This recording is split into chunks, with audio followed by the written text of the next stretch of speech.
Bienvenue sur JB3. Dans notre dernière séance, nous avons conquis le concept le plus puissant du stoïcisme, la dichotomie du contrôle. Nous avons appris que la maîtrise totale vient de l'art de distinguer ce qui dépend de vous, vos jugements, de ce qui ne dépend pas de vous, le monde extérieur. Aujourd'hui, nous affrontons l'ennemi le plus pernicieux de cette maîtrise, la procrastination.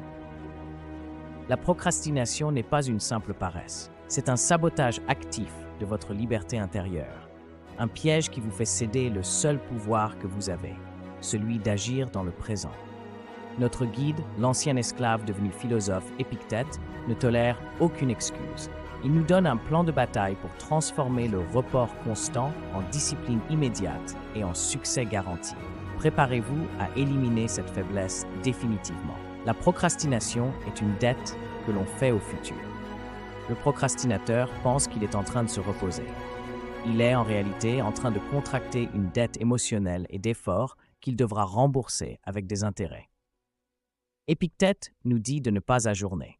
Chaque jour où vous différez, vous ne faites qu'ajouter du poids à la tâche, la rendant plus lourde, plus anxiogène et plus difficile à supporter. La discipline stoïcienne, c'est de payer le prix de l'effort immédiatement pour jouir de la tranquillité et de la légèreté le plus longtemps possible. L'illusion du demain, intégration de Sénèque. La procrastination repose sur l'illusion que nous contrôlons le temps futur. Nous nous disons « j'aurai plus d'énergie demain, plus de temps la semaine prochaine ». Mais le stoïcien Sénèque nous rappelle cette dure vérité. La vie n'est pas courte, c'est nous qui en perdons une grande partie. Citation de Sénèque. La plus grande partie de la vie s'écoule mal à agir, une grande partie à ne rien faire, tout entière à faire autre chose. Quand vous remettez à plus tard, vous ne gagnez pas de temps libre. Vous le gaspillez à l'anxiété ou à des distractions sans valeur. Le devoir de la discipline est de saisir l'instant, car c'est le seul capital que vous ne pouvez jamais récupérer. La procrastination, fuite du jugement. Pourquoi reportons-nous? Non pas par paresse, mais par peur. Peur de l'effort et surtout peur du jugement. Peur d'échouer, jugement des autres. Peur de ne pas être assez bon, jugement de soi. C'est un retour du non contrôlable. La peur de l'échec ou de la critique n'est pas votre affaire. Votre seule affaire, c'est d'agir. En refusant de commencer, vous refusez de pratiquer la seule vertu que vous pouvez garantir, la qualité de l'effort. Le devoir. La boussole stoïcienne Épictète fonde toute sa philosophie sur le devoir, katakon. Votre devoir n'est pas de réussir le résultat. Votre devoir est d'exécuter l'action requise par votre rôle. Si vous êtes un étudiant, votre devoir est d'ouvrir le livre. Si vous êtes un entrepreneur, votre devoir est d'envoyer l'email. Développement exemple. JB3. Laissez de côté le monstre, le rapport de 50 pages. Concentrez-vous uniquement sur l'exécution du devoir immédiat. Ouvrir le fichier et écrire le titre.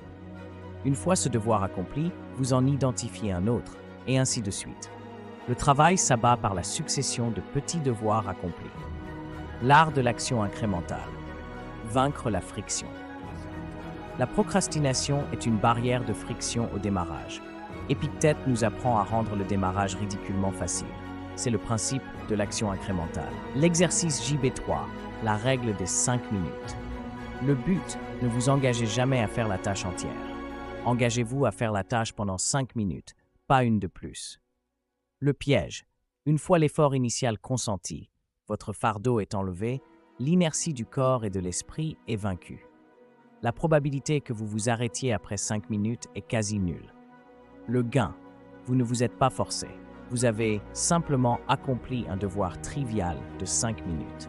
Le reste est un bonus pour votre succès. L'habitude du caractère narrateur.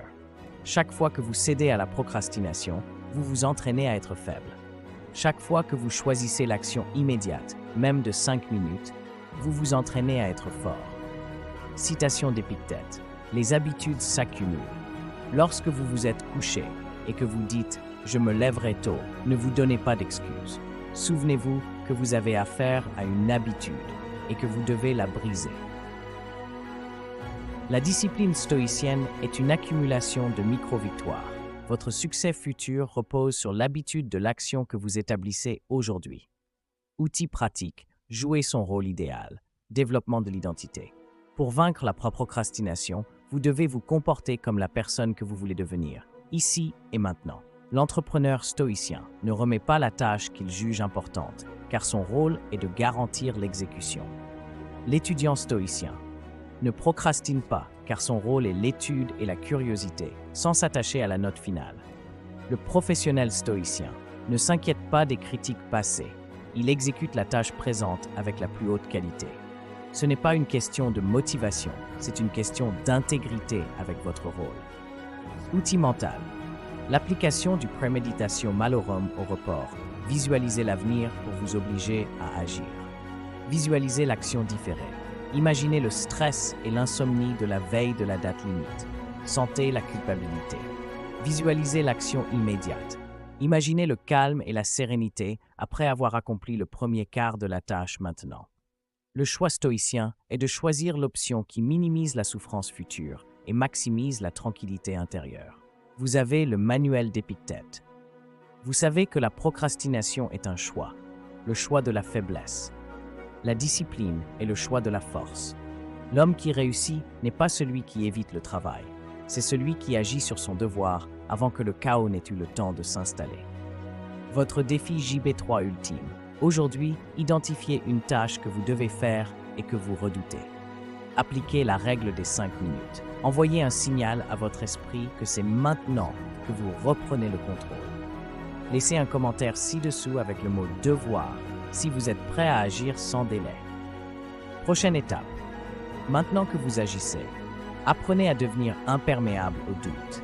Cliquez sur la vidéo qui apparaît pour découvrir comment Marc Aurèle utilisait son journal pour vaincre le doute et la peur.